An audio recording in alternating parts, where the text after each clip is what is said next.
ஏன் ஒரு இறைவனை அடைய இரண்டு வழி? இந்த கேள்வியை நாம் சிந்திக்க வேண்டும். இறைவன் ஒரு பொருள்தான் என்பதிலே யாருக்கும் ஐயமில்லை. ஒரு நாமம் ஓருருவம் ஒன்றுமில்லார்க்கு ஆயிரம் திருநாமம் கூடி நாம் தெள்ளேனம் கொட்டாமோ என்று மணிவாசகர் பாடுகிறார். இறைவன் ஒருவனாக இருக்கிற பொழுது அவனை அடைவதற்கு ரெண்டு வழி தேவைதானா? இது ஒரு கேள்வி. இந்த கேள்விக்கான விடை என்னவென்று கேட்டால், அதை முதலிலே நீங்கள் தயவு செய்து தெரிந்து கொள்ளுங்கள். மனிதர்களாகிய நம்முடைய செயல்பாட்டை ரெண்டாக பிரிக்கலாம். அந்த இரண்டிலே ஒன்று அறிவு சார்ந்த செயல்பாடு, இன்னொன்று உணர்வு சார்ந்த செயல்பாடு. நம்முடைய மொத்த செயல்பாடும் இந்த ரெண்டு வரிசைக்குள்ளே அடங்கும். ஒரு நாள் பூராகவும் நீங்கள் செயல்பட்ட விஷயங்களை அல்லது செய்த செய்திகளை ஒரு தாளிலே எழுதி பார்த்தீர்களே ஆனால், ஒன்று அறிவு சார்ந்து செயல்பட்டிருப்பீர்கள் அல்லது உணர்வு சார்ந்து செயல்பட்டிருப்பீர்கள். இந்த ரெண்டு செயல்பாடு தான் நம்முடைய மொத்த செயல்பாடுமே. இதிலே அறிவு சார்ந்து செயல்படுகிறவர்கள் என்று ஒரு குழுவினரும், உணர்வு சார்ந்து செயல்படுகிறவர்கள் என்று ஒரு குழுவினர்களும் இருக்கிறார்கள். ஏன் அப்படி இருக்கிறார்கள் என்றால் நமக்கு தெரியவில்லை, அப்படித்தான் இருக்கிறார்கள். சில பேருடைய செயல்பாட்டிலே அறிவே இருக்காது, வெறும் உணர்ச்சி வயப்பட்டவர்களாக இருப்பார்கள். சில பேருடைய செயல்பாட்டிலே உணர்ச்சி வசப்படக்கூடிய இடத்திலே கூட அறிவான செயல்பாடு தான் இருக்கும். இது ஏன் இப்படி அமைந்ததென்றால் அது பிறவி ரகசியம், அதை நாம் புரிந்து கொள்ள முடியாது. அது அவரவர் இயற்கை. இந்த இயற்கை இருக்கிறதுனாலே அவரவர் இயல்புக்கேற்ப ரெண்டு விதமாக வழிபட்டார்கள். ஒன்று உணர்வு சார்ந்து ஒரு வழிபாடு, அடுத்தது அறிவு சார்ந்த வழிபாடு. இதுதான் வழிபாடு இரண்டாக பிரிந்ததனுடைய அடிப்படை. இந்த இரண்டு வழிபாட்டையும் நம்முடைய சைவ சமயம் ஏற்றுக்கொள்கிறது. அதுதான் பெருமை. ஒரு நல்ல சமயத்திற்கு அடையாளம் என்னவென்றால், எல்லாரும் அந்த சமயத்தினோடு கடவுளை அடைய வேண்டும். பல சமயங்களிலே உணர்வு சார்ந்த வழிபாடு தான் இருக்கிறது, அறிவு சார்ந்த வழிபாடு இல்லை. வேறு சில சமயங்களிலே அறிவு சார்ந்த வழிபாடு தான் இருக்கிறது, உணர்வு சார்ந்த வழிபாடு இல்லை. நம் சைவ சமயத்திலோ அறிவு சார்ந்த வழிபாடும் உண்டு, உணர்வு சார்ந்த வழிபாடும் உண்டு. உணர்வு சார்ந்த வழிபாட்டை தான் நாம் பக்தி என்கிறோம், அறிவு சார்ந்த வழிபாட்டை தத்துவம் என்கிறோம். இது ரெண்டையும் உட்கொண்டிருப்பது சைவத்தினுடைய ஒரு தலையாய பெருமை. ஆனால் அந்த அளவிலே ஒரு சமயம் நிறைவு பெறாது. ஒரே கடவுளை அடைய ரெண்டு பாதை என்று சொன்னேன், உணர்வு பாதை அறிவு பாதை என்று ரெண்டு பாதை சொன்னேன். ஏன் அது வந்தது என்றதற்கு காரணம் சொன்னேன். இரண்டையும் உட்கொண்டிருந்தால்தான் ஒரு சமயம் பெரிய சமயம் என்றேன். அதற்கு மேலே ஒரு விஷயம் சொல்லுகிறேன். இந்த ரெண்டையும் உட்கொண்டிருக்கிற சமயத்திலே இந்த ரெண்டு பாதையும் ஒன்றுக்கொன்று முரண்படக்கூடாது. அறிவு பாதையிலே சொன்னதும் உணர்வு பாதையிலே சொன்னதும் எங்காவது முரண்பட்டால் இரண்டும் ஒரு இடம் நோக்கி போகிற பாதை இல்லை என்று ஆகிவிடும். முன்னுரை கொஞ்சம் கடுமையாக சொல்லுகிறேன், அதை மட்டும் புரிந்து கொள்ளுங்கள், பிறகு இலகுபடுத்துகிறேன். ஒரு புள்ளியை நோக்கி ரெண்டு பாதை போகிறது. இந்த ரெண்டு பாதையிலே ஒன்றுக்கொன்று முரண்பாடு இருக்குமானால் போகிற இடம் ஒன்று என்பதிலே ஐயம் வந்துவிடும். ஆகவே பக்தியும் நம்முடைய தத்துவமும் முரண்படக்கூடாது என்பதிலே நாம் முக்கியமாக கவனம் செலுத்துகிறோம். இப்படி இருந்தால்தான் அது ஒரு உயர்ந்த சமயம். நம்முடைய சைவ சமயத்திலே பக்திக்கு என்று ஒரு பகுதி வைத்தார்கள். அதுதான் நம்முடைய திருமுறைகள் தோத்திரங்களாக விரிந்தன. இன்னொரு பகுதியிலே தத்துவத்திற்கு ஒரு வழிவகுத்தார்கள், அவை சாத்திரங்களாக விரிந்தன. நம்முடைய சமயத்தினுடைய நூல்களை தோத்திரம் சாத்திரம் என்று இரண்டாக பிரிக்கலாம். நல்ல ஒரு சமயத்திற்கான அடையாளம் அது இரண்டு பாதைகளை கொண்டிருக்க வேண்டும். உணர்வு சார்ந்தவர்களையும் அது கடவுளிடம் கொண்டு போக வேண்டும், அறிவு சார்ந்தவர்களையும் அது கடவுளிடம் கொண்டு போக வேண்டும். இது ஒன்று. அந்த இரண்டு பாதையும் ஒன்றுக்கொன்று முரண்படாமல் இருக்க வேண்டும், அது மிக முக்கியம். நம்முடைய தோத்திரம் சாத்திரம் என்ற ரெண்டு நூல் தொகுப்பையும் எடுத்துக்கொண்டீர்களானால் அதில் என்ன ஆச்சரியம் என்றால் ஒன்றுக்கொன்று முரண்படாது. நம்முடைய பெரிய புராணத்தை சேக்கிழார் பாடுகிறார், பக்தியினுடைய உச்ச நூல் அந்த நூல். அப்போ அது நம்முடைய தோத்திர வரிசையிலே வருகிறது, உணர்வு சார்ந்த பக்தியை சொல்லுகிற நூல். அந்த உணர்வு சார்ந்த பக்தியை சொல்லுகிற பொழுது அதிலே உச்ச அடியாராக சேக்கிழாராலே நமக்கு உறுதிப்படுத்தப்படுகிறவர் கண்ணப்பர். அந்த கண்ணப்பர், அந்த வரலாறு உங்களுக்கு தெரியும், நான் அதை சொல்லவில்லை. கண்ணப்பர் காலத்தி மலையிலே ஏறுகிறார், படிப்படியாக ஏறுகிறார். அந்த படிப்படியாக அவர் முழுக்க முழுக்க பக்தி வயப்பட்டவர். மணிவாசகரே வியக்கிறார் அவருடைய பக்தியை பார்த்து. கண்ணப்பர் ஒப்பதோர் அன்பின்மை கண்டபின் என்னப்பன் என்னொப்பில் என்னையும் ஆட்கொண்டருளி வண்ணப்பணித்தென்னை வா என்ற வான்கருணை சுண்ணப்பொன்னிற்றற்கே சென்றுவதாய் கோத்தும்பி. கண்ணப்பனுக்கு நிகரான பக்திமான்கள் இல்லை. அந்த பக்தி வழியை கடைபிடித்தவராகிய கண்ணப்பர் காலத்தி படிகளிலே ஒவ்வொரு படியாக ஏறி மேலே போகிறார்.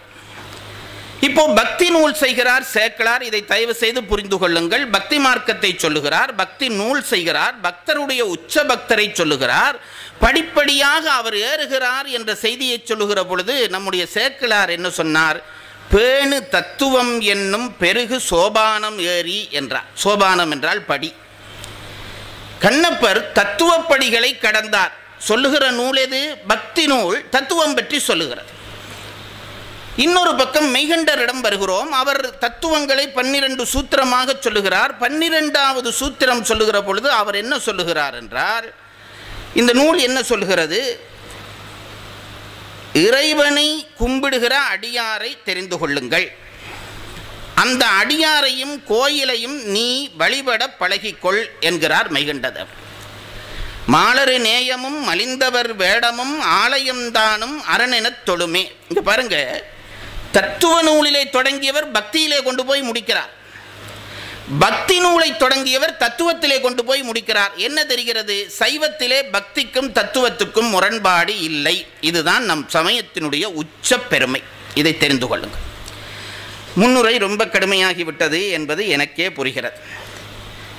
இனி நான் விடயத்துக்குள்ளே வரப்போகிறேன். இந்த பக்தியும் தத்துவமும் முரண்படாமல் இருக்க வேண்டும் என்று சொன்னேன் அல்லவா? முரண்படுகிற ஒரு இடம்தான் இன்றைக்கு நான் பேச்சுக்கு எடுத்துக்கொள்கிற விடயம்.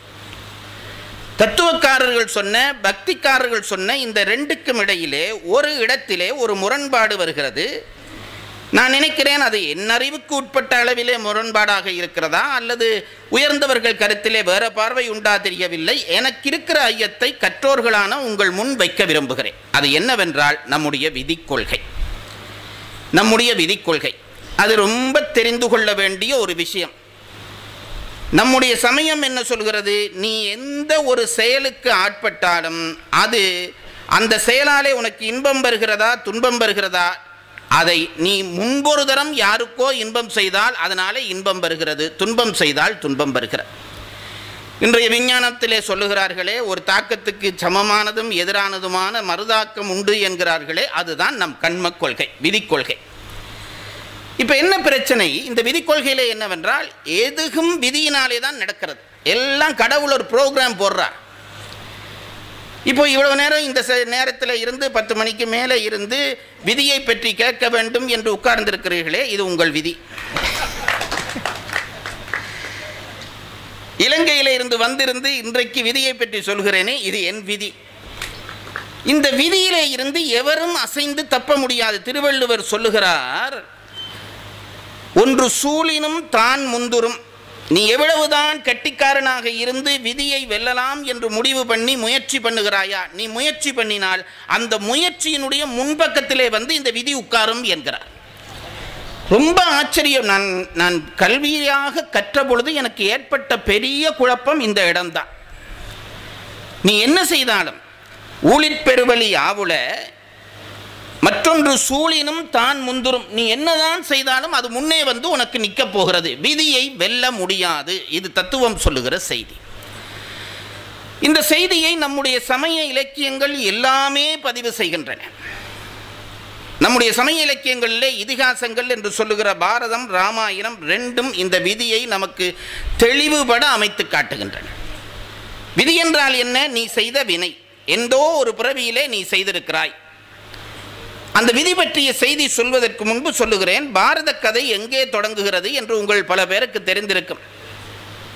அர்ச்சுனனுடைய மகனுடைய பிள்ளையினுடைய பிள்ளையினுடைய பிள்ளை என்ன உறவு என்பதை நீங்க கணக்கு பண்ணிக்கொள்ளுங்க. அர்ச்சுனன் சுபத்திரனுடைய வயிற்றிலே அபிமன்யு பிறக்கிறான். அர்ச்சுனன் பிள்ளை. அவனுடைய மனைவி கர்ப்பமாக இருக்கிற பொழுதுதான் அபிமன்யு இறக்கிறான். அந்த பிள்ளை பிறந்து அதற்கு பிள்ளை அதற்கு பிள்ளை, அவனுக்கு ஜனமேஜயன் என்று பெயர். இந்த ஜனமேஜயன் 4 தலைமுறை 5 தலைமுறை கடந்து விட்டது. பாரதத்திலே பாண்டவர்கள் துரியோதனர்கள் எல்லாரும் அழிந்து போய்விட்டார்கள். ஆட்சியிலே அவன் ஜனமேஜயன் இருக்கிறான். ஒரு நாள் அவன் அரண்மனையிலே எல்லா மந்திரி பிரதானிகள் எல்லாம் சூழ்ந்திருக்கிற பொழுது இந்த ஜனமேஜயன் உட்கார்ந்திருக்கிறான். அந்த இடத்துக்கு திடீரென்று வியாசர் வந்தார். பாரத கதை தொடங்குகிற இடம் இந்த இடம். வியாசர் வருகிறார். வியாசர் பாண்டவர்களுடைய குல முதல்வர். அந்த கதையெல்லாம் உங்களுக்கு தெரிந்த கதைதான்.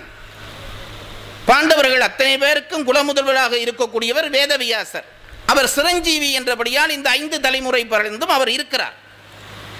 இந்த ஜனமேஜயனுடைய அரண்மனைக்கு ஒரு நாள் வியாசர் வருகிறார். வியாசர் வந்தவுடனே இவன் முறைப்படி அவர் மூத்தவர் என்ற காரணத்தினாலும் முனிவர் என்ற காரணத்தினாலும் பூஜை செய்து அவரை கூப்பிட்டு அரண்மனையிலே தக்கபடி உட்கார வைத்தான். உட்கார வைத்தோனே அவர்களுக்கு இடையிலே பேச்சுவார்த்தை ஆரம்பமானது. பலதும் பேசினார்கள். பேசிக்கொண்டிருக்கிற பொழுது ஜனமேஜய மகாராஜா என்ன செய்கிறான், தன் மனதிலே நெடுங்காலமாக இருந்த ஒரு சந்தேகத்தை வியாசர் முன் வைக்கிறார். மகாபாரதத்திலே இது ரொம்ப அழுத்தமாக இந்த கதையை சொல்லித்தான் பாரத கதை தொடங்குகிறார்கள். என்ன கேட்டான், பலதும் பேசிக்கொண்டிருக்கிற பொழுது ஜனமேஜயன் கேட்டான், சுவாமி, நீங்களோ முற்றும் துறந்த முனிவர், முக்காலமும் அறியக்கூடிய முனிவர். நடந்தது, நடப்பது, நடக்கப் போவது அத்தனையும் உங்கள் தவ வலிமையால் உங்களுக்கு தெரியும். நீங்கள் அதோடு எங்கள் குலமுதல்வராகவும் இருந்தீர்கள். இவ்வளவு பெரிய பாரத போரை வராமல் நீங்கள் தடுத்திருக்க கூடாதா? இதுதான் என் மனதை அரித்து கொண்டிருக்கிற கேள்வி. இதற்கு நீங்கள் பதில் சொல்ல வேண்டும் என்றார். இவ்வளவு பெரிய பாரத போர் வந்து எத்தனை சக்கரவர்த்திகள், எத்தனை அக்ரோனி படைகள், இத்தனை பேரும் அழிந்து போனார்களே. நீங்கள் எங்கள் குலமுதல்வராயிட்டே, 2 சகோதரருக்கிடையே இந்த சண்டையிலே உலகம் பூராகவும் அழிவு ஏற்பட்டதே. இந்த அழிவை முக்காலமும் உணர்ந்தவர்களாகிய நீங்கள் நினைத்திருந்தால் தடுத்திருக்கலாமே, ஏன் தடுக்கவில்லை என்று ஜனமேஜயன் கேட்டார். வியாசர் ஒன்றும் பதில் சொல்லவில்லை, சிரித்தார், பேசாமல் இருந்தார். ஜனமேஜயனுக்கு இதுவே கொஞ்சம் சங்கடமாயிற்று. நான் கேள்வி கேட்கிறேன், பதில் சொல்ல வேண்டும் அல்லவா? எப்பவும் யாராவது நம்மை அலட்சியம் பண்ணினால் நமக்கு உள்ளே இருக்கக்கூடிய ஆணவம் தூண்டப்பட்டு விடும். கேள்விக்கு விடை வேணும் என்று நினைத்தான். இப்பொழுது கேள்வி விடை கூட வேண்டாம், இது என்ன இவர் என்னை அலட்சியப்படுத்துவது என்று இவனுக்கு கொஞ்சம் கோபம் வந்தது. சுவாமி, நான் மீண்டும் கேட்கிறேன், நீங்கள் நினைத்திருந்தால் இந்த பாரத போரை தடுத்திருக்க முடியாதா என்று ஜனமேஜயன் கேட்டான். விஸ்வாமித்திரர் அப்பொழுதும் சிரித்துவிட்டு பேசாமல் இருந்தார். இவனுக்கு கோபம் அதிகரித்தது. சுவாமி, நான் மீண்டும் மீண்டும் கேட்கிறேன், நீங்கள் சிரித்து கொண்டிருக்கிறீர்களே, நீங்கள் நினைத்திருந்தால் இந்த பாரத போரை தடுத்திருக்க முடியாதா? தயவு செய்து பதில் சொல்லுங்கள் என்று கேட்டான். இப்பொழுது வியாசர் வாய் திறந்தார். அப்பனே, நான் இல்லை, யார் நினைத்திருந்தாலும் பாரத போரை தடுத்திருக்க முடியாது. இது சொன்னோடனே ஜனமேஜயனுக்கு அது ஒத்துக்கொள்ள மனம் பெறவில்லை. இந்த கல்வியிலேயே பெரிய கஷ்டம் என்ன என்று நான் சொல்லுகிறேன். என்ன கஷ்டம் என்றால், நம்முடைய நமக்கும் இறைவனுக்கும் இடையிலே தடையாக நிற்பது ஆணவம். ஆணவம் என்று சொல்கிறோம் அல்லவா? அந்த ஆணவத்தினுடைய குறியீடு தான் நம் கல்வி. அதனால்தான் பெரிய ஞானியர்கள் எல்லாம் கல்வியையும் வேண்டாம் என்று ஒதுக்கினார்கள். படிப்பற்று கல்வியற்று பற்றற்று சிந்தை துடிப்பற்று இருப்போர்க்கே சுகங்கான் பராபரமே, அறிவற்று அறியாமையுமற்றதுவே அருணகிரிநாதர். இது தாயுமானவர். அப்போ கல்வியும் நமக்கு தடைதான். கல்வி என்னும் பல்கடல் பிழைத்தும் என்கிறார் மணிவாசகர். அப்போ இந்த அறிவு கல்வியிலே யாராவது கை வச்சு விட்டா நமக்கு ரோஷம் வந்துவிடும். இப்போ பாருங்க, நான் சாதாரணமாக சொல்றதுண்டு. ஒருத்தரை பார்த்து, ஐயா, அவரிடம் பணம் இல்லை என்று சொல்லுங்கள், கோவப்பட மாட்டார். இவரிடம் கார் இல்லை என்று சொல்லுங்கள், கோவப்பட மாட்டார். அவருக்கு ஒரு வீடு இல்லை என்று சொல்லுங்கள், கோவப்பட மாட்டார். இவருக்கு அறிவில்லை என்று சொல்லி பாருங்க, எவனுக்கும் கோபம் வந்துவிடும். அறிவு இல்லாதவனுக்கும் கோபம் வரும், இருக்கிறவனுக்கும் கோபம் வரும். ஏனென்றால் அது ஆணவத்தை தொடுகிற விஷயம். இவன் கேட்ட உடனே இதற்கு விளக்கமாக வியாசர் பதில் சொல்வார் என்று ஜனமேஜயன் நினைக்கிறான். வியாசர் ஒன்றும் சொல்லவில்லை. அப்பா, யார் நினைத்திருந்தாலும் பாரத போரை தடுத்திருக்க முடியாது. இப்போ சபையில் 10 பேர் இருக்கிறார்கள், எல்லாரும் கூடி இருக்கிற பொழுது நடக்கிற பேச்சு. இதென்ன நான் இவ்வளவு முக்கியமாக இந்த கேள்வியை கேட்கிறேன், இவர் இவ்வளவு சாதாரணமாக பதில் சொல்லுகிறாரே என்று இவனுக்கு விட விருப்பம் இல்லை. இவன் கேட்டான், சுவாமி, நீங்கள் சொல்வதை என்னால் ஒத்துக்கொள்ள முடியாது. நடப்பது நடக்கிறது, நடந்து முடிந்தது, நடப்பது நடக்கப் போவது எல்லாம் உங்களுக்கு தெரியும். நீங்கள் ஒரு வார்த்தை சொல்லி பாரத போரில் சண்டை வரப்போகிறது, இது சண்டையை தவிர்ப்பதற்காக நீங்கள் விலகி நடவுங்கள் என்று இந்த சகோதரர்களுக்கு சொல்லியிருந்தால் கேட்டிருக்க மாட்டார்களா? சரி, நீங்கள் என்ன சொல்வீர்கள்? கேட்க மாட்டார்கள் என்பீர்கள். துரியோதனன் கேட்டிருக்க மாட்டான். அவனை ஒரு புறந்தள்ளுங்கள். தர்மன் நல்லவன் அல்லவா? சத்திய வழி நடந்தவன் அல்லவா? தர்மனிடம் ஒரு வார்த்தை நீங்கள் சொல்லி இருக்கக்கூடாதா? ஒன்றும் வேண்டாம். அந்த சூதாட உட்காடுகிற பொழுது ரகசியமாக அவனை கூப்பிட்டு, அப்பா சூதாட உட்காராதே, இதில் பெரிய பிரச்சனைகள் வரப்போகிறது, எல்லாவற்றையும் இழக்கப் போகிறாய், பாஞ்சாலியை இழக்கப் போகிறாய், பாஞ்சாலியை அவர்கள் துயிலுரிய போகிறார்கள், உன் தம்பிமார் ஆவேசப்பட்டு சத்தியம் பண்ண போகிறார்கள், இதனாலே பாரத போர் வெடிக்கப் போகிறது, உலகத்திலே பேரழிவு நடக்கப் போகிறது என்று சொல்லியிருந்தால் தர்மன் உட்கார்ந்திருக்க மாட்டான் அல்லவா? தர்மனுக்கு நீங்கள் சொல்லியிருக்கலாமே என்றான் இந்த ஜனமேஜயன். இப்பவும் வியாசர் சிரித்தார். அவன் அந்த கேள்வி எதையுமே அவர் பெருசாக எடுத்து சிரித்தார். சிரித்து விட்டு சொன்னார், அப்பா துரியோதனுக்கு இல்லை, தர்மனுக்கு நான் சொல்லியிருந்தாலும் அவன் சூதாட உட்கார்ந்திருப்பான். இப்போ இவருக்கு கோபம் வந்து விட்டது. எப்பவும் நான் சொல்றேன் பாருங்க, விளங்காத விஷயங்களிலே கேள்வி கேட்க ஆரம்பிச்சாலே இதுதான் பிரச்சனை. பல பேர் என்ன பண்ணுகிறார்கள் என்றால், பெரிய விஷயத்தை ரொம்ப சாதாரணமாக கேள்வி கேட்பார்கள். அதற்கு பதில் சொல்ல நாம் உட்பட்டாலும் அவர்களுக்கு அது புரியாது. அதை நாம் முதல் தெரிந்து கொள்ள வேண்டும். இப்போ ராக்கெட் அனுப்புறது எப்படி என்று அப்துல் கலாமை கேட்டால் அவரால் பதில் சொல்ல முடியும். எனக்கு புரியுமா?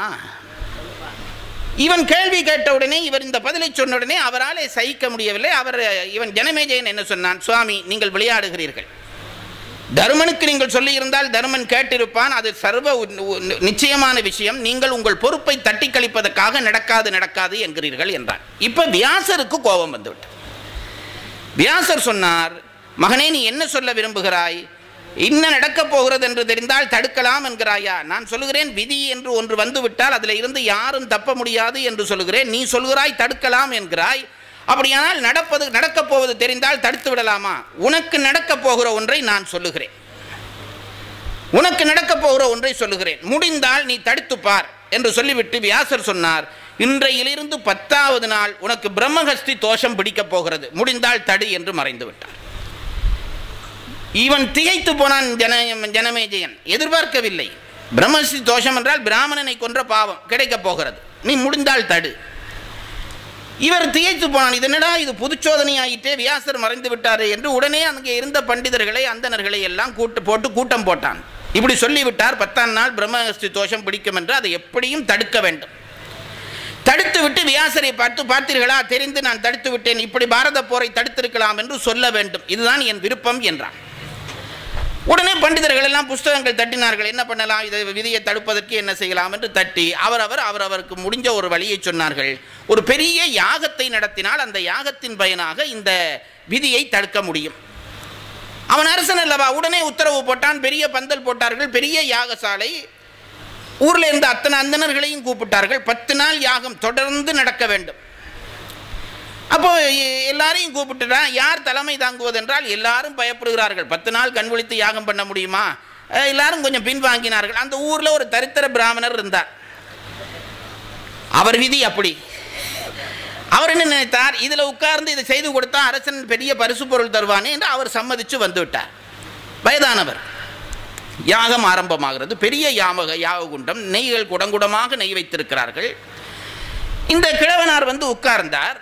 யாகம் தொடங்கிட்டு அரசனுக்கு காப்பு கட்டியாகிவிட்டது. அரசன் 10 பேரை முக்கியமானவர்களை கூப்பிட்டான். எனக்கு பக்கமே இருந்து கொள்ளுங்கள், பிராமணனை கொள்கிற பாவம் வரும் என்று சொல்லி இருக்கிறார்கள், பக்கத்தில் யாராவது பிராமணன் எனக்கு கிட்ட வர விட்டுறாதீர்கள், நானாக அப்படி இப்படி அசைஞ்சா கூட என்னை எழும்ப விடாதீர்கள், என்னை காவல் பண்ணி கொள்ளுங்கள் என்று 10 பேருக்கு அனுமதி கொடுத்து உட்கார வச்சுட்டார். யாகம் தொடங்குகிறது. 1 நாள், 2 நாள், 3 நாள், 5 நாள், 7 நாள், 9 நாள் முடிந்து விட்டது. 10வது நாள். இப்போ இவனுக்கு ரொம்ப படபடப்பு. யாருக்கு? ஜனமேஜயனுக்கு. இன்னும் 1 நாள் முடிஞ்சால் அதற்கு அப்புறம் நான் வியாசரை பார்த்து கேள்வி கேட்பேன், உள்ளத்துக்குள்ளே நினைத்து கொண்டான். எல்லா பக்கத்தில் இருந்த பாதுகாவலரும் சொன்னான், இந்த 1 நாள் தான் நீங்கள் எல்லாரும் ரொம்ப கவனமாக இருக்க வேண்டும், என்னை நல்லபடி பார்த்து கொள்ளுங்கள். இப்போ என்ன ஆயிற்று, அந்த 1 நாள்லையும் 23 மணி நேரம் முடிந்தது. இன்னும் 1 மணி நேரம். ராசா ரொம்ப உற்சாகமாக கவனமாக படைவீரர்கள் சொன்னா, இனித்தான் நீங்கள் இன்னும் ரொம்ப கவனமாக இருக்க வேண்டும், எல்லாரும் ரெடியாக இருக்கிறார்கள். இப்போ 10 நிமிஷம். ராசாவுக்கு படப்படப்பு வருதோ இல்லையோ, கேட்குற நமக்கு வர வேண்டாமா? இப்போ 10 நிமிஷம். ரொம்ப அவதானமாக இருந்தார்கள் எல்லாரும். இன்னும் ஒரு நிமிஷம், சரியா 10 நாள் முடிய போகிறது, ஒரு நிமிடம் 60 வினாடிகள் இருக்கிறது. அப்ப நேரம் பார்த்து, முருகா இந்த பிரச்சனை முடிந்ததே, வியாசரை கேள்வி கேட்கிறேனே என்று நினைத்து கொண்டு இந்த ஜனமேஜயன் நிமிர்ந்து பார்த்தான். அந்த பிராமணரை, இந்த தலைமை தாங்கி பண்ற பிராமணரை பார்த்தான். 10 நாள் கண் விழித்து அந்த யாகம் செய்த காரணத்தினாலே அந்த அந்த அந்தணருடைய கண் மெல்ல இப்படி தூங்குகிறது, கண் மெல்ல தூங்குகிறது. இதை பார்த்து விட்டான் ஜனமேஜயன். ஐயோ, கடைசி ஒரு நிமிஷம் இருக்கிறதே, இந்த நேரம் கண் தூங்கி இவர் மந்திரங்களை தப்பாக சொன்னால் என்னாக போறதோ என்று நினைத்தான். இவரை எழுப்ப வேணும் என்று நினைத்தான். காப்பு கட்டிய யாகம் பண்ணுகிறவரை தொட்டி எழுப்பக்கூடாது, தீட்டாகிவிடும். ஆகவே என்ன பண்ணலாம் என்று சுத்தி பார்த்தான். பக்கத்திலே ஒரு தர்ப்பை புல் இருந்தது. இதை வச்சு இவரை எழுப்பலாம் என்று நினைத்து, இன்னும் ஒரு 5 வினாடி இருக்கிறது.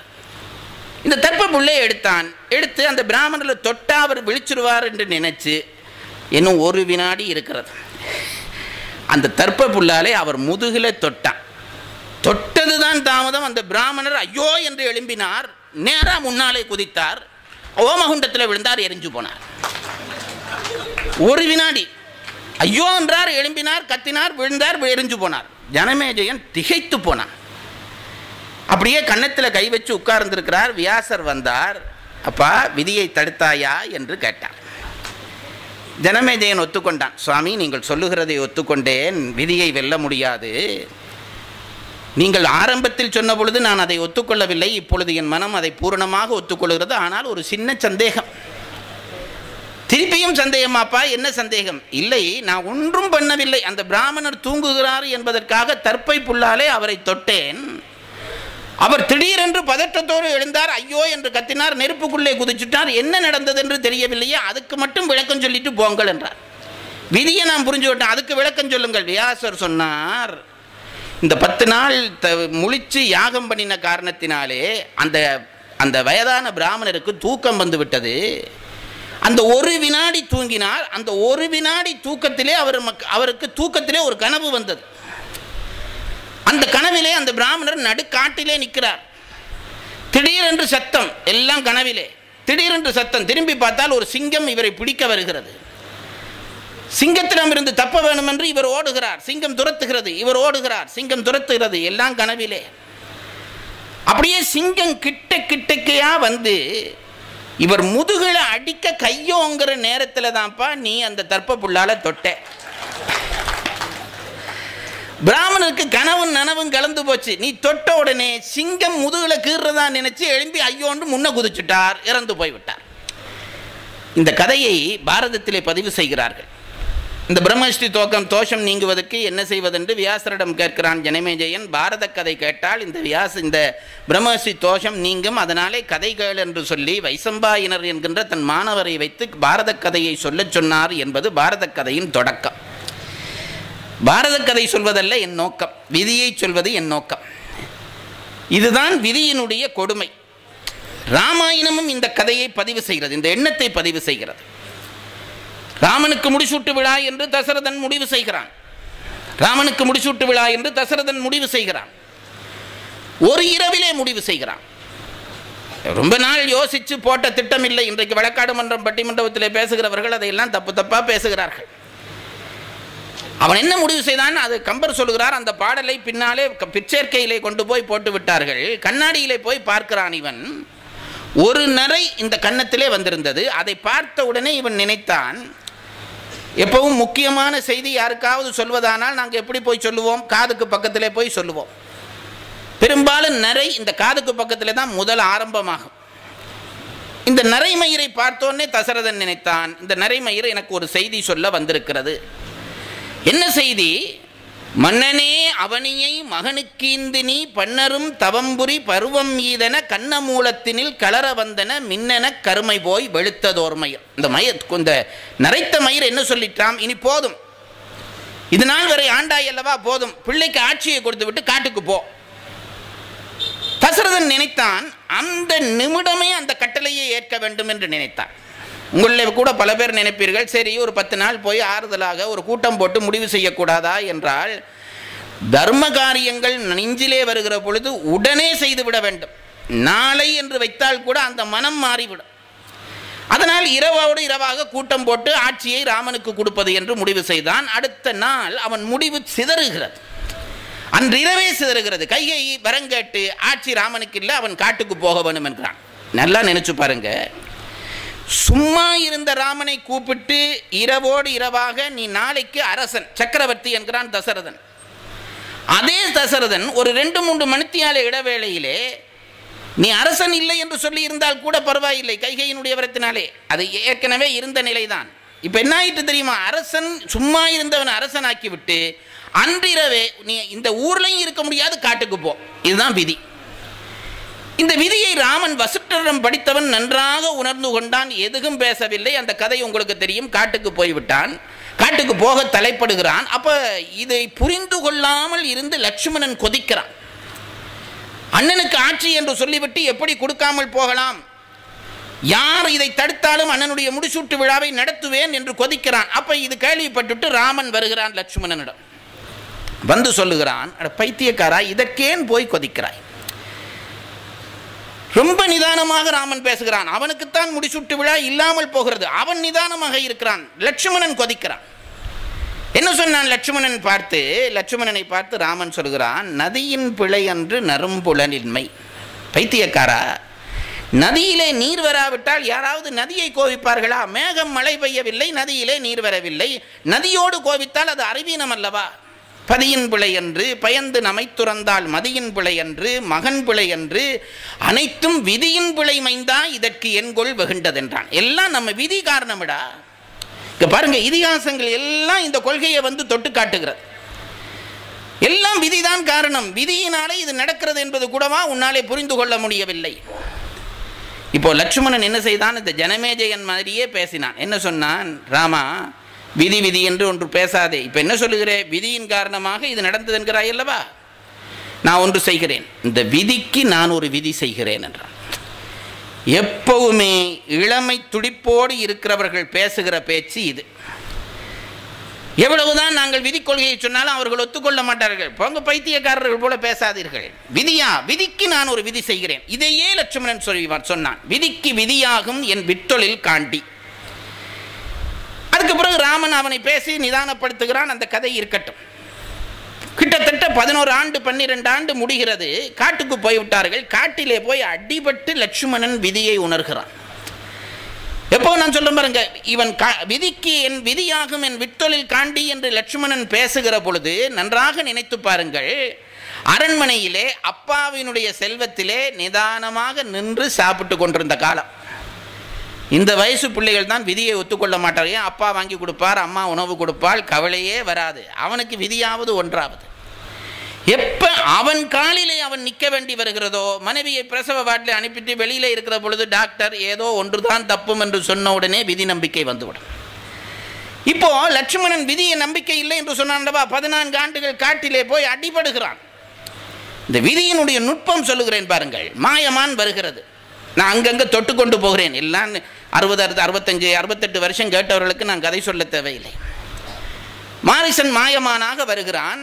வந்தவுடனே ராமன் அதற்கு பின்னாலே போகிறான். லட்சுமணன் தடுக்கிறான். அறிவுக்கு தெரிகிறது இது இங்கே ஒரு தவறு நிகழ்கிறது என்று நினைக்கிறது. தடுக்கிறான். அண்ணா நீ போகாதே, இது மாயமான் போல் தெரிகிறது. உடலெல்லாம் தங்கம் வைரம் மணி முத்து, இது சாதாரணமான் இல்லை, மாயமான். இது யாரோ அரக்கருடைய சதிச்செயல், நீ போகாதே என்கிறான். சீதை என்ன செய்கிறாள்? உடனே ராமனை பார்த்து, அப்படியானால் நீ அதை எனக்கு பிடித்து தர மாட்டாயா என்கிறாள். இதுவரை சீதை வாய் விட்டு ராமனிடம் எனக்கு இது வேண்டும் என்று ஒன்றையும் கேட்டவள் இல்லை. அப்படி இருந்தால் தான் எப்பயாவது கேட்டால் ஒன்று வாங்கி கொடுக்க வேணும் என்று கணவனுக்கு நினைப்பு வந்திருக்கும். இன்றைய பெண்கள் போல் சீதை இருந்திருந்தால் அதோடு இது என்று ராமன் விட்டிருப்பான்.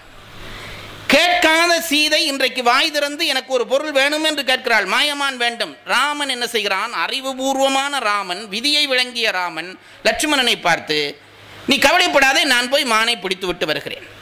லட்சுமணன் 2ஆம் தினம் குறுக்கிட்டு தலையை தடுக்கிறான். அண்ணா நீ போக வேண்டாம், மாயமான் தானே அன்னிக்கு வேணும், நான் போய் பிடித்து வருகிறேன். ராமனுக்கு இது கூட பரவாயில்லை போல் தெரிகிறது. சீதையை பார்க்கிறான்.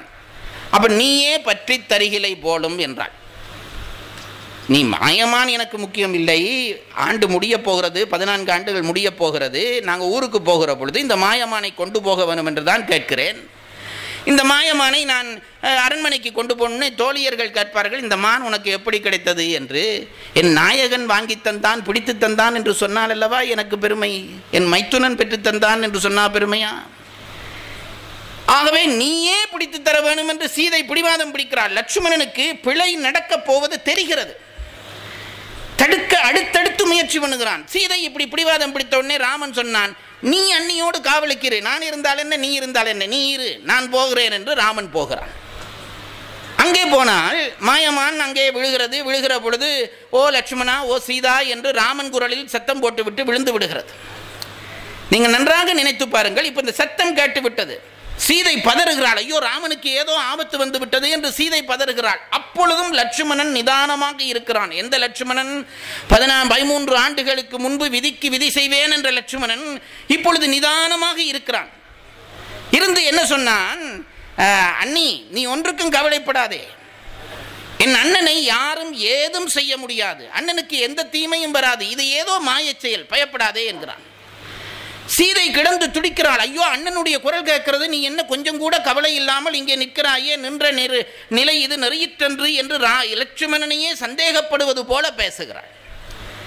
லட்சுமணன் தடுக்கிறான், எத்தனையோ சொல்லுகிறான், இல்லை ஒன்றும் பயப்படாதே அண்ணன் வந்து விடுவான். சீதை இல்லை நீ போக வேண்டும் போக வேண்டும். இங்க பாருங்க, ஏதோ சதி நடக்கிறது என்று லட்சுமணனுக்கு தெரிகிறது. அதை தடுக்கக்கூடிய சக்தியும் இப்போதைக்கு இவன் கையிலே இருக்கிறது. சீதை கடைசியாக என்ன சொன்னால், பக்கத்திலே காட்டு தீ எரிந்தது. சீதை சொன்னால், நீ போ, அண்ணனை தேடி நீ போக வேண்டும், இல்லாவிட்டால் இந்த காட்டு தீயில் விழுந்து நான் உயிர் துறப்பேன். இப்ப பாருங்க, லட்சுமணனால ஒன்றும் பண்ண முடியவில்லை. அண்ணனை தடுத்து பார்த்தான், நான் போகிறேன் என்றான், முடியவில்லை, காவலுக்கு இருக்கிறேன் என்றான், அண்ணன் வருவான் என்றான். ஒன்று இப்ப சீதை சொல்லுகிறாள், நான் நெருப்பில் விழப்போகிறேன், இப்ப என்ன செய்யலாம்? அண்ணி இது விதி, எதுவும் பேச அவள் தயாரா இல்லை, நீ போகிறாயா, நான் காட்டு தீயில் விழட்டுமா? அப்பதான் லட்சுமணன் ஒரு வார்த்தை சொன்னான், வெஞ்சின விதியினை வெல்ல வல்லமோ என்றான். யார் 13 ஆண்டுகளுக்கு முதல் விதிக்கு விதியாகும் என் வித்தொழில் காண்டி என்ற லட்சுமணன் இப்ப என்ன சொல்லுகிறான், வெஞ்சின விதியினை வெல்ல முடியுமோ? நன்றாக நினைத்துக் கொள்ளுங்கள், ஒரு பிரச்சனை இருப்பது நமக்கு தெரியும், இந்த பிரச்சனையை தீர்ப்பதற்கான ஆற்றல் நம்மிடம் இருக்கும், ஆனால் தீர்க்க முடியாது, இதுதான் விதி. இந்த விதியை நம்முடைய சமயம் பல இடத்திலே சொல்லி இருக்கிறது. நான் பிரச்சனை என்று சொல்ல போகிறது இதுதான். இந்த விதியை நம்முடைய தத்துவம் தெளிவாக சொல்லுகிறது. நீ ஒரு செயல் செய்தால் அந்த செயலினுடைய பயனை நீ அனுபவிக்கவே வேண்டும். இதுதான் நம் கண்ம கொள்கை. இதில் ரொம்ப நுட்பம் ஒன்று சொல்லுகிறேன், தெரிந்து கொள்ளுங்கள். இது வாழ்க்கைக்கு தேவை என்றபடியால் சொல்லுகிறேன், தெரிந்து கொள்ளுங்கள். நாம் 3 விஷயங்களாலே செயல் செய்கிறோம். ஒன்று உடம்பாலே செயல் செய்கிறோம், ஒருவருக்கு அடிக்கிறோம், அது உடம்பாலே செய்கிற செயல். ஒருவரை வாயாலே நோக திட்டுகிறோம், நீ எல்லாம் ஒரு மனுஷனா, எரும மாடு போ. இப்போ இது செயலா இல்லையா? நான் பேசிய வார்த்தை செயலா இல்லையா? செயல்தான். ஏனென்றால் நான் அடிக்கிற பொழுது அவனுக்கு வலித்தது போல நான் சொல்லுகிற சொல் அவனை வலிக்க செய்கிறது. ஒரு குழந்தையை பார்த்து அம்மா இங்கே வாம்மா என்று கூப்பிட்டவனே சந்தோஷமாக வருகிறது, இங்கே வா என்றவன வருவதில்லை. அப்போ வார்த்தை சந்தோஷத்தையும் துன்பத்தையும் கொடுக்கிறது அல்லவா? ஆகவே வார்த்தையும் செயல்தான். 2 செயல் சொல்லிவிட்டேன், உடம்பாலே செய்வது, வார்த்தையாலே செய்வது. 3வது செயல் மனதினாலே செய்வது. நம்ம விட ரொம்ப பலசாலி பெரிய மனுஷன், அவரை ஒன்றும் பண்ண முடியல, அடிக்கவும் முடியல, வார்த்தையாலே திட்டவும் முடியல. மனதுக்குள்ள இவனுக்கு ஒரு சந்தர்ப்பம் வரட்டுன்னு நான் பார்க்குறேன். எல்லாருக்கும் அனுபவம் உண்டல்லவா? நம்ம விட பெரியவர், நேராக திட்ட முடியாது, நேராக அடிக்க முடியாது. மனதில் அவனுக்கு 4 அடி அடிக்கிற மாதிரி நினைக்கிறோமா இல்லையா?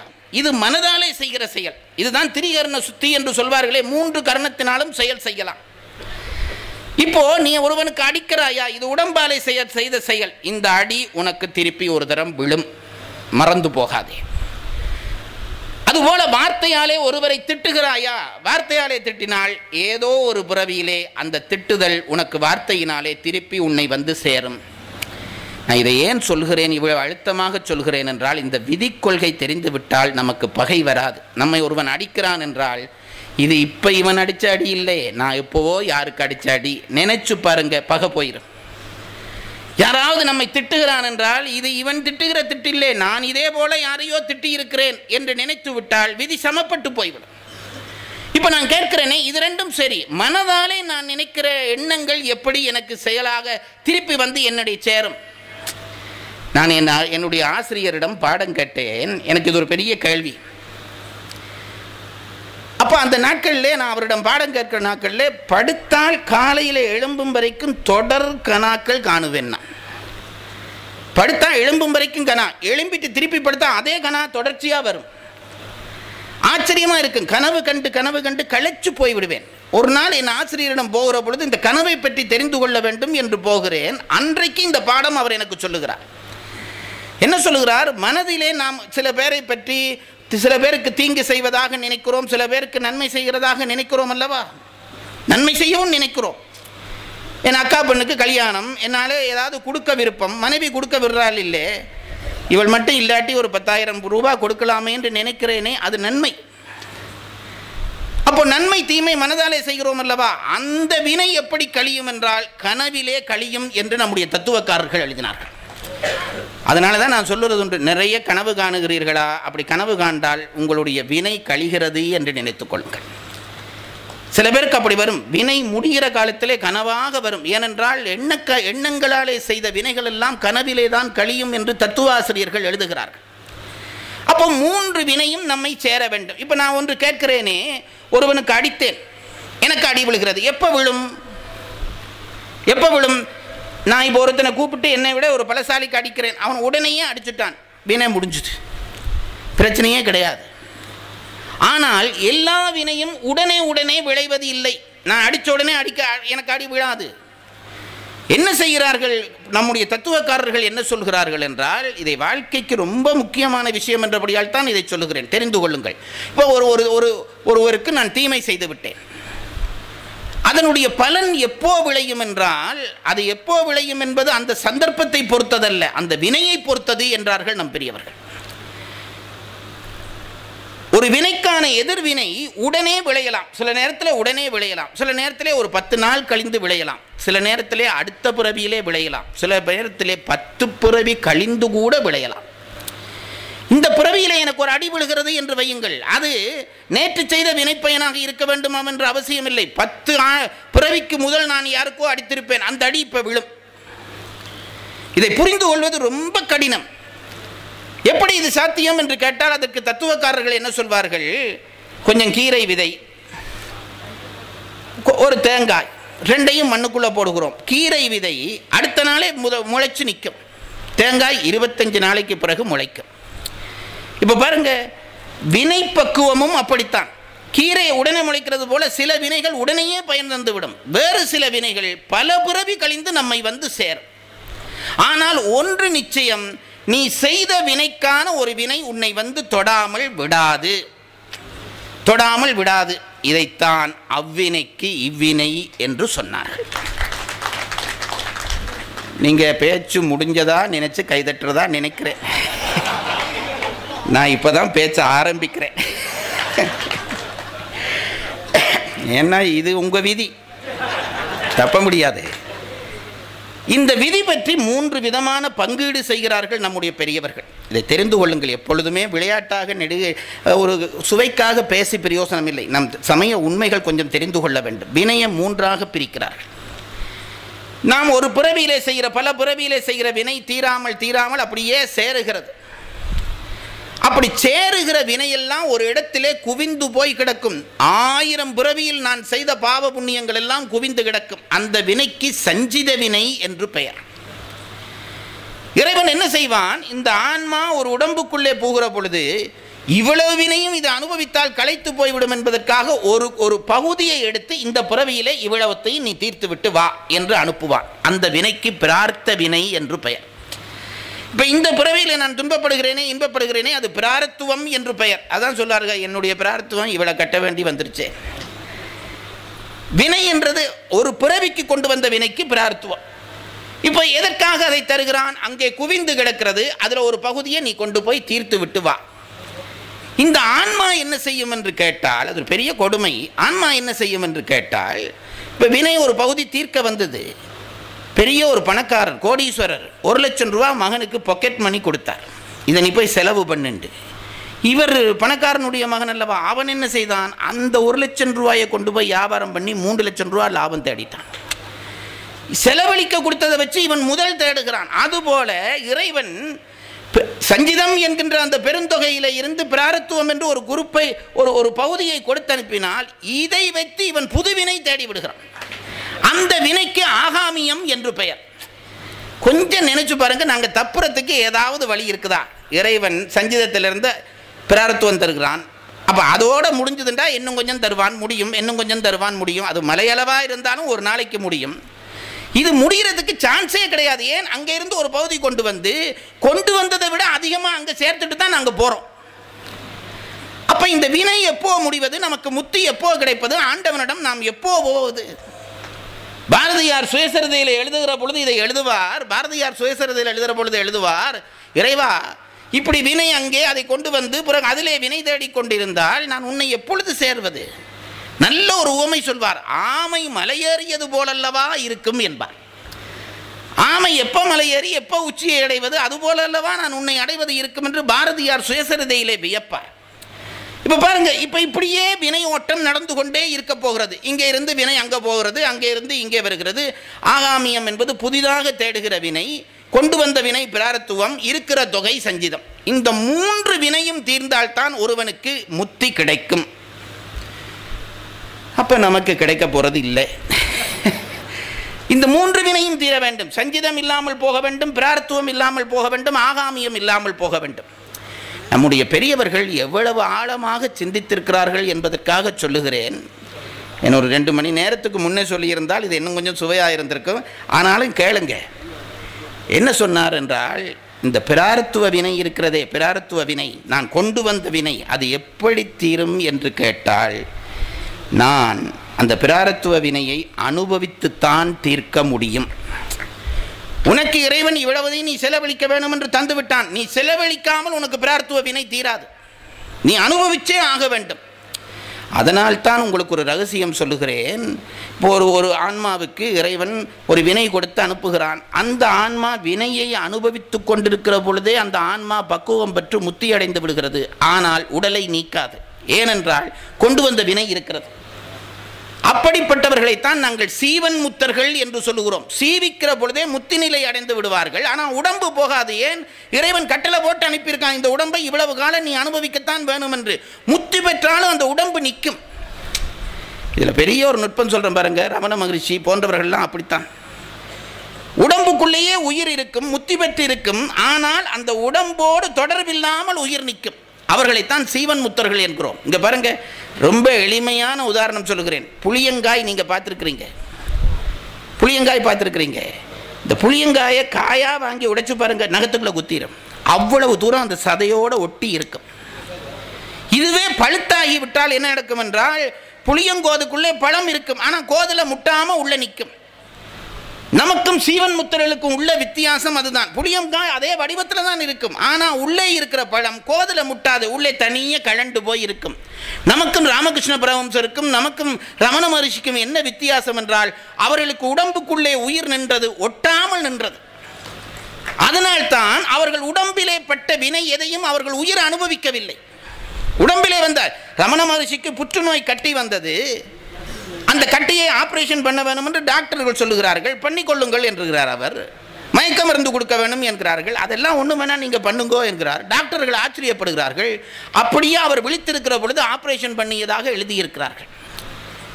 அப்போ அவருக்கு வலிச்சிருக்காதா என்று கேட்டால், உடம்பிலே இருந்து உயிரை கலட்டி விட்டு இருக்கிற அவருக்கு உடம்பினுடைய பாதிப்பு உயிர் பாதிப்பாக ஆகாது. நமக்கு உடம்பினுடைய பாதிப்பெல்லாம் உயிர் அடிச்ச உடனே வலிக்குது.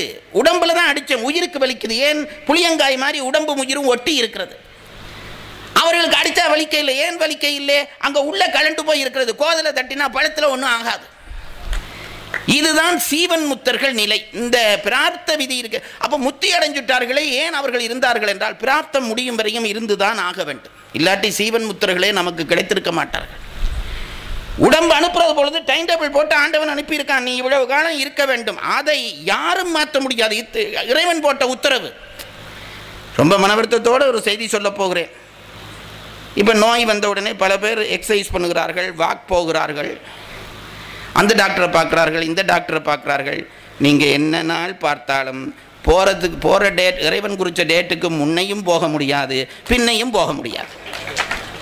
ஒரு நாள் முந்தி போக போகிறேன்னு கேட்டாலும் கடவுள் அனுமதிக்க மாட்டான், ஒரு நாள் பிந்தி இருக்க விடு என்று கேட்டாலும் விட மாட்டான். அதுதான் விதி. அப்போ பிரார்த்த வினை என்று நான் சொன்னேனே, ஒரு பிறவிக்கு கொண்டு வந்த விதி, அதை அனுபவிச்சு முடிச்சுத்தான் அந்த விதியை தீர்க்கலாம், அந்த வினையை தீர்க்கலாம். சரி, ஆகாமியம் என்று ஒரு வினை சொன்னேனே, நான் இந்த பிறவிக்கு கொண்டு வதை வச்சு புதுசாக சேர்க்கிறேனே, அது எப்படி இல்லாமல் பண்ணுவது? ஆகாமிய வினை. இப்போ எனக்கு ஒருத்தர் அடிக்கிறார், அடித்த உடனே நான் என்ன நினைக்குவேன்? எப்போவோ அடித்த அடி விழுந்துட்டு சரி முடிஞ்சது போ, அப்படியா நினைக்கிறோம்? அடி விழுந்தோன்னு கோபம் வருகிறது, இவனுக்கு நான் திருப்பி எப்போ அடிப்பேன்னு நினைக்கிறேன் அல்லவா? புது வினை பிறந்து விடுகிறது. அந்த வினை முடிஞ்சது, இப்போ புது வினை நான் தேடிட்டேன். அப்போ புது வினை வராமல் இருக்க வேண்டும் என்றால் என்ன செய்ய வேண்டும் என்பதற்கு பதில் சொல்லுகிறேன். எவன் எந்த ஒரு செயலையும் விருப்பு வெறுப்பின்றி அனுபவித்தால் புது வினை பழக்காது. 1 கோடி ரூபாய் உங்களுக்கு தர்றான், சந்தோஷமா பேசாம அதை வாங்கி இப்படி வச்சுடுறீர்கள், அதை பற்றி ஒரு கவலையும் இல்லை, சந்தோஷம் இல்லை. 1 கோடி ரூபாய் உங்கள்ட்ட இருந்து எடுக்கிறான், அப்பவும் சந்தோஷம் இல்லை, கவலை இல்லை. அந்த வினை உங்களை பாதிக்கவில்லை என்று அர்த்தம். ஆகாமிய வினை இல்லாமல் போக வேண்டும் என்றால் இன்ப துன்பம் இல்லாமல் அதை தொட தெரிய வேண்டும்.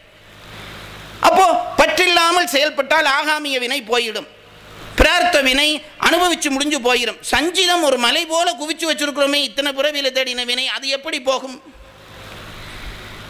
இது ரெண்டும் போனாலும் அது இருந்து வந்து கொண்டே இருக்க போகிறதே, அது எப்படி போகும் என்பதற்கு நம் பெரியவர்கள் தத்துவாசிரியர்கள் சொன்னார்கள். அது எப்படி போகும் என்றால், நீ பக்குவப்பட்டவனாக ஆகிவிட்டால் அந்த பொறுப்பை இறைவன் எடுத்துக்கொள்வான்.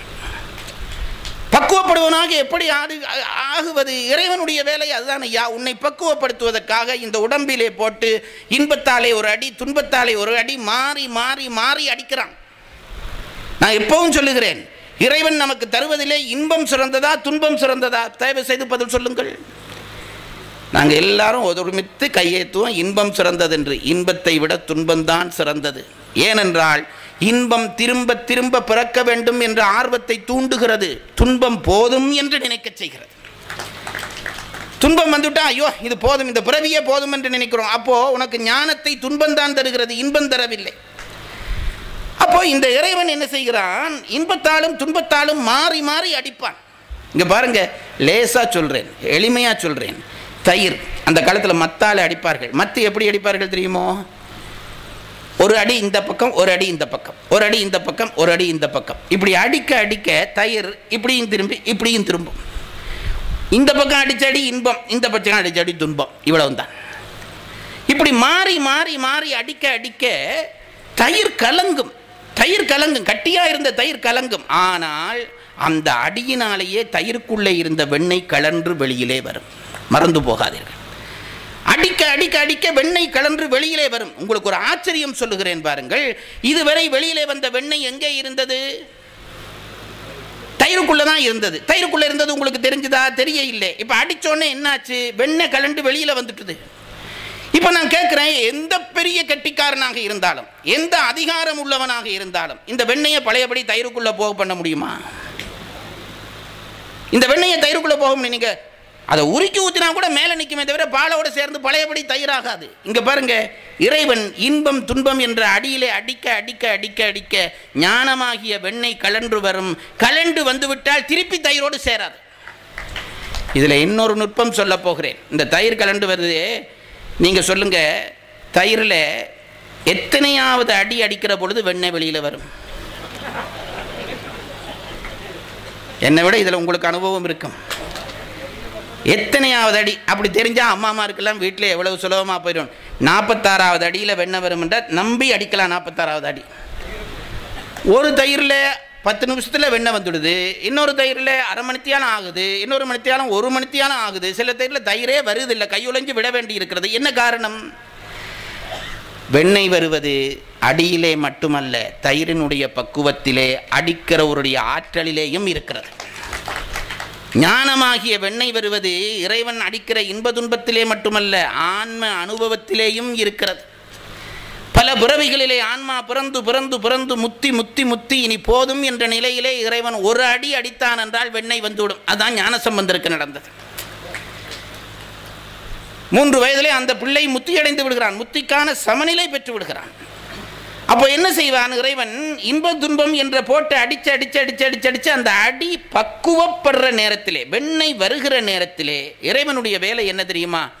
குருவாக வந்து தீட்சை பண்ணுவான். இதுதான் நம் தத்துவம் சொல்லுகிற உண்மை. நாங்கள் இதை குறியீடாக பண்ணி கொண்டிருக்கிறோம். தீட்சை பண்ணினா முத்தி வந்துடும் என்கிறோம். சும்மா தீட்சையிலெல்லாம் ஒன்றும் முத்தி வராது. சும்மா தீட்சையில் முத்தி வரும்னா எல்லாரும் முத்தி அடைஞ்சிடலாமே. ஆன்ம பக்குவம் அடைய வேண்டும். முத்தி தரக்கூடிய பக்குவம் உள்ளவன் நம்மை தொட வேண்டும். மாணிக்கவாசருக்கு அதுதான் நடந்தது. ஒளிசை மானுடம் ஆக நோக்கியும் கீறிலாத நெஞ்சுடையனாயினேன் கடையனாயினேன் பட்ட கிண்மையே என்றார். பக்குவம், ஆன்ம பக்குவம் வந்த உடனே இறைவன் ஒரு தட்டு தட்டுவான். தட்டுவதற்காக குருவாக வருவான். குருவாக வந்து தீட்கை பண்ணி சஞ்சிதமான வினை முழுவதையும் அவன் எரிப்பான் என்று தத்துவ ஆசிரியர்கள் சொன்னார். இங்க பாருங்க, விருப்பு வெறுப்பில்லாமல் இயங்கினோடனே ஆகாமியம் போய்விடும். அனுபவிச்சு முடிஞ்சோடனே பிரார்த்துவம் போயிடும். சஞ்சிதம் போகாது. அது மலை போல குவிந்திருக்கிற வினை. அதை என்ன செய்வான்? நாம் பக்குவப்பட்ட உடனே இறைவன் குருவடிவாக வந்து கையாலே தொட்டு கண்ணாலே பார்த்து அதை எரித்து சாம்பலாக்குவான். வினை முடியும், ஆன்மா முத்தி அடையும். இதுதான் நம் வினை கொள்கை. ஒரு யூனிவர்சிட்டியிலே சொல்ல வேண்டிய விஷயத்தை ஒரு விழாவிலே சொல்லுகிறேன். விதி உள்ளவர்களுக்கு அது புரியும். இப்போ நான் சொல்லுகிறேன் பாருங்க. இவ்வளவும் விதியை விளங்கப்படுத்தி விட்டேன் அல்லவா? இப்போ என்ன உண்மை? விதி என்கின்ற ஒன்று தப்ப முடியாது, எல்லாரும் அனுபவிக்கவே வேண்டும். முடிவுரை சொல்லுகிறேன். இப்போ இதுதான் நம்முடைய தத்துவாசிரியர்கள் சொல்லியிருக்கிற விதி பற்றிய செய்தி. இன்னும் பல உண்டு, நான் மேலோட்டமாக சொல்லியிருக்கிறேன். வினை 3 பகுதியாக மாறும். நீ செய்கிற நன்மை தீமை என்கின்ற வார்த்தையாலே, செயலாலே, மனதாலே செய்வதெல்லாம் சேர்க்கப்பட்டு அதில் இருந்து ஒரு பகுதியை ஆண்டவன் ஒரு பிறவிக்கு தருவான். அதை அனுபவிப்பாய். அது அனுபவித்து முடிகிற பொழுது பிராரத்துவம் முடிந்து போய்விடும். அதை விருப்பு வெறுப்பில்லாமல் நீ அனுபவித்தால் ஆகாமியம் முடிந்துவிடும். எஞ்சி இருக்கிற சஞ்சிதத்தை இறைவனே வந்து குருவாக தீட்சை பண்ணி எரிப்பான். இதுதான் வினை கொள்கை. இப்போ நான் கேட்கிறேன், இது நம்முடைய தத்துவம் சொல்கிற செய்தி. பக்தி என்ன சொல்கிறது? இதுதான் கேள்வி. பக்தியிலையும் பல பேர் விதியை ஒத்துக்கொண்டார்கள். ஆனால் ஒரு சில செய்திகள் நமக்கு இடர் தருகிற செய்திகளாக இருக்கின்றன.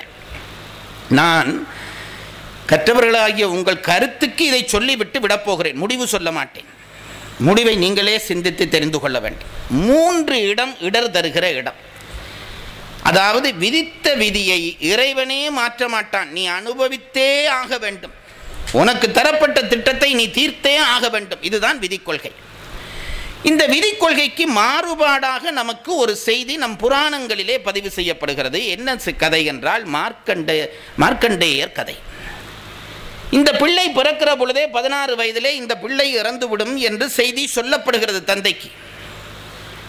இந்த செய்தியோடு இந்த தந்தை 16 வயது ஆக ஆக இந்த பிள்ளை இறக்கப் போகிறான் என்று கவலைப்படுகிறார். அப்போ அந்த பிள்ளைக்கு விதி 16 வயது தான். நம்முடைய தத்துவம் என்ன சொல்கிறது? விதியை மாற்ற முடியாது. ஆனால் மார்க்கண்டேயர் கதை என்ன சொல்கிறது? அந்த நாளனும் நடைக்களம் புகுத அவனை காப்பதும் காரணமாக வந்த காலன்தன் ஆறுயிரதனை வவ்வினாய். அந்த பிள்ளை என்ன செய்தது? சிவனை பற்றி கொண்டது. பற்றி கொண்டனே யமன் அந்த டைமுக்கு வருகிறான். அந்த விதி முடிந்தது, இந்த பிள்ளையை எடுக்க வேண்டும் என்று வருகிறான். சிவபெருமான் அந்த யமனை உதைந்து கொன்றார் என்பது ஒரு கதை. அப்போ தத்துவத்துக்கும் நம்முடைய தத்துவத்துக்கும் தோத்திரத்துக்கும் முரண்பாடு வந்து விடுகிறது. விதி என்றால் அனுபவித்துத்தான் தீர்க்க வேண்டும். இறைவனே அதில் தலையிட மாட்டான். அது உன் விதி, நீ அனுபவித்தே ஆக வேண்டும். அப்ப ஏன் ஐயா கடவுளை கும்பிடுவான் என்றால், கடவுளை கும்பிட்டால் அந்த விதியை அனுபவிக்கிற பலம் தருவான் என்பார்கள் சில பேர். இப்போ ஒரு பெரிய ஒரு சாக்கு ஒரு பெரிய அரிசி மூட்டையை வச்சு என்ன தூக்க சொல்கிறீர்கள். நான் தப்ப முடியாது, தூக்கியே ஆக வேணும். அதுதான் விதி. ஆனால் என்னோட 2 பேர் சேர்ந்து அதை கொஞ்சம் தலையில் பிடிச்சு கொண்டால் அந்த பாரம் குறையும். அப்போ வழிபாட்டினாலே என்ன செய்யலாம் என்றால், இறைவன் நமக்கு பலத்தை சேர்த்து அந்த விதியின் துன்பத்தை குறைப்பானே தவிர விதியிலே இருந்து தப்ப விட மாட்டான் என்பது ஒரு சாரார் கொள்கை. ஆனால் இந்த மார்க்கண்டேயர் கயிறு அதுக்கு நேர் முரணாக, யமன் வருகிறான், அவன் கடமையை செய்ய வருகிறான். கடமையை செய்ய வருகிற பொழுது என்ன செய்திருக்க வேண்டும்? சிவபெருமான் தலையிட்டிருக்க கூடாது. உதைந்து அவனை காலனை காலால் உதைத்தல் பாடி மார்க்கண்டேயர் காப்பாற்றினார் என்றால் என்ன அர்த்தம்? விதியை வெல்ல முடியும் என்று ஒரு செய்தி நம் தோத்திரத்தில் உண்டு. இது ஒன்று. இன்னொரு செய்தி முருகனுடைய கந்தர் அலங்காரத்திலே வருகிறது.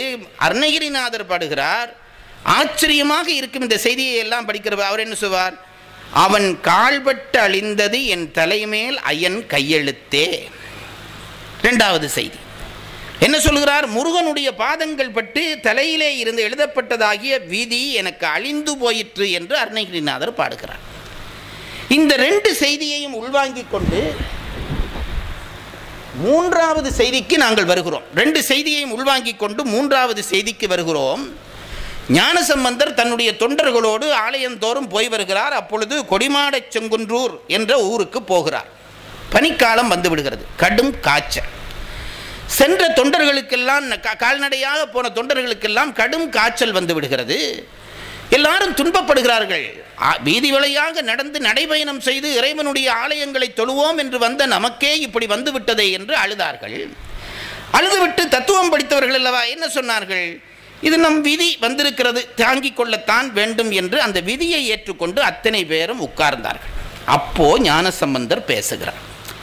நான் ரொம்ப ஆச்சரியப்படுகிற பாடல் இது. தத்துவத்தை இவ்வளவு தூரம் புரிந்து கொண்ட ஞானசம்பந்தர், எல்லா தத்துவத்துக்கூடாகவும் வெளிவந்த ஞானசம்பந்தர் அந்த இடத்திலே பாடுகிற தேவாரம். அந்த தேவாரத்தை பாருங்கள். அவ்வினைக்கு இவ்வினையாம் என்று சொல்லும் அகுதறிவீர். தத்துவ ஆசிரியர்கள் என்ன சொன்னார்கள்? அந்த வினைக்கு இந்த வினை, இது புரிந்து கொள்கிறார் அல்லவா? இதைத்தான் நான் இவ்வளவு நேரம் விளங்கப்படுத்தினேன். அவ்வினைக்கு இவ்வினையாம் என்று சொல்லும் அகுதறிவீர். வினைக்கு வினை. அப்போ இப்போ எல்லாருக்கும் குளிர் ஜுரம் வந்து விட்டது. அப்போ ஏதோ வினை செய்திருக்கிறோம், கோயிலுக்கு போகிற பொழுதும் வினை வந்து விட்டது என்று இவர்கள் எல்லாம் ஓய்ந்தார்கள். ஞானசம்பந்தர் அவர்களை தட்டி எழுப்பினார். அப்படி சொல்லாதே, அப்படி சொல்லாதே. என்ன சொல்லுகிறேன் என்று கேட்டால், அவ்வினைக்கு இவ்வினையாம் என்று சொல்லும் அகுதறிவீர். உய்வினை நாடாது இருப்பது உம்தமக்கு ஊனமன்றே. ஏண்டா நீங்கள்லாம் ஏன் இப்படியே ஒத்துக்கொள்கிறீர்கள்? விதி விதி விதி என்று ஒத்துக்கொண்டு அதை அனுபவிப்பதிலே என்ன பிரயோசனம் இருக்கிறது? அதில் இருந்து தப்புவதற்கு என்ன வழி என்று நாடாமல் இருந்தால் அது உனக்கு குறை என்பது கூடவா உனக்கு தெரியவில்லை? பெரிய பலம் தருகிறார் ஞானசம்பந்தர். நாம் எல்லாரும் வாழ்க்கையிலே இது நம்பிதி, இது நம்பிதி, இது நம்பிதி என்று ஓய்ந்து போகிறோம். ஏன் நம் புத்தியிலே அந்த செய்தி பதிக்கப்பட்டிருக்கிறது. விதியில் இருந்து தப்ப முடியாத இலக்கியங்கள் சொல்கின்றன, புராணங்கள் சொல்கின்றன, எல்லாம் சொல்கின்றன. அதை ஏற்றுக்கொண்டு இவர்கள் குளிஜுரத்தை நினைத்து விதி என்கிறார்கள். ஞானசம்பந்தர் சொல்கிறார், அவ்வினைக்கு இவ்வினையாம் என்று சொல்லும் அகுதறிவீர். உய்வினை நாடாது இருப்பது உம்தனக்கு ஊனமன்றே. இதிலிருந்து தப்புறத்துக்கு வழி இருக்குது என்று சிந்திக்கவே மாட்டீர்களா? சிந்தித்து விட்டு சொல்லுகிறார், கைவினை செய்து எம்பிரான் கடல் போற்றுதும். ஒன்றும் பண்ணாதேடா, கடவுளை பற்றி என்ன சொல்லுகிறாய்? அவன் எல்லாம் செய்ய வல்லவன், எல்லாம் அறிந்தவன் என்று தானே சொல்கிறாய். 1000 தத்துவ நூல்கள் சொல்லட்டும், 1000 தத்துவ நூல்கள் சொல்லட்டும், நீ விதி உன்னை தாக்குற பொழுது கூட இறைவனை பிடி, இறைவனை பிடி. கைவினை செய்து எம்பிரான் கடல் போற்றுதும் சொல்லிவிட்டு சொன்னார், நாங்கள் சாதாரணமானவர்கள் அல்ல, நாம் அடியோம், நாம் அடியோம். அடியார்களை பார்த்து ஞானசம்பந்தர் சொல்கிறார், அவன் காலை பற்றி நீ தொண்டு செய். அப்படி செய்து விட்டால் என்ன நடக்கப் போகிறது சொல்லிவிட்டு சொல்கிறார், செய்வினை வந்து எம்மை தீண்டப் பெறாது திருநீல கண்டம் என்றார். செய்வினை வந்து எம்மை தீண்டப் பெறாது திருநீல கண்டம். என்ன சொல்கிறார்? அவ்வினைக்கு இவ்வினை என்று சொல்கிறோம் அல்லவா? இல்லை, நீ செய்த வினை கூட உன்னை தொடாது. ஞானசம்பந்தர் இவ்வளவு உறுதியாக பேசி நான் கேட்டதை இல்லை. என்ன சொன்னார் தெரியுமா? செய்வினை வந்து நம்மை தீண்டப்பெறாது, அவ்வளவு சொல்லி இருந்தா போதும் அல்லவா? என்ன சொன்னார் தெரியுமா? திருநீலகண்டத்தின் மீது இது ஆணையாக சொல்லுகிறேன். ஞானசம்பந்தர் பொய் சொல்வாரா? திருநீல கண்டத்தின் மீது நான் சத்தியம் பண்ணி சொல்லுகிறேன், செய்வினை நம்மை வந்து தீண்டப்பெறாது, திருநீலகண்டம் என்கிறார். அதிலேயே ஒரு நுட்பம் வைக்கிறார். தேவர்கள் மரணம் பெறக்கூடாது என்பதற்காக அமிர்தம் கடைகிறார்கள். அமிர்தம் வேண்டும் என்று மரணம் பெறக்கூடாது என்பதற்காக கடைகிறார்கள். எப்போ மரணம் வரும்? 10 ஆண்டிலே வரும், 20 ஆண்டிலே வரும், 30 ஆண்டிலே வரும் என்ற பயத்திலே இப்பொழுதே அமிர்தம் கண்டுபிடிக்க பால்கடலை கடைந்தார்கள். என்ன ஆயிட்டு தெரியுமோ? அமிர்தம் வருவதற்கு பதிலாக உடனே நஞ்சு வந்தது. அதுதான் விதி. சாகக்கூடாது என்று முயற்சித்தார்கள், சாவதற்குரிய நஞ்சு வந்தது. இப்போ தேவர்கள் என்ன செய்தார்கள்? ஓய்ந்து விடவில்லை. இது விதி, நாம் சாக வேண்டிய விதி, நஞ்சு வந்ததே என்று ஓயவில்லை. சிவன் காலை போய் பிடித்தார்கள். சிவபெருமான் என்ன செய்தார்? அந்த நஞ்சை எடுத்து தன் வாயிலே போட்டுக்கொண்டார். அது தொண்டையிலே நின்றது. அதனாலே திருநீலகண்டர் என்று அவருக்கு பெயர். குறிப்பாலே ஞானசம்பந்தர் சொல்லுகிறார், செய்வினை வந்து தீண்டப்பெறாது, திருநீல கண்டத்தின் மீது சத்தியமாக சொல்கிறேன் என்பது ஒரு செய்தி. திருநீலகண்ட வரலாறை நினை. இறைவன் எப்படி தேவர்களுக்கு வரவேண்டிய விதியை தஞ்சை தான் உண்டு தடுத்தானோ அப்படி அடியார்களுக்கு தடுப்பான் என்று சொல்லி முடிக்கிறார் ஞானசம்பந்தர். ஆகவே நான் சொல்லுகிற ஒரு செய்தி, விதி நம்மை வாட்டும் வாட்டும் வாட்டும் என்று வருந்துவது அடிப்படை தத்துவ உண்மைதான். இதற்குள்ளே இருக்கிற முரண்பாடு தீர்ப்பது பெரிய விஷயம்.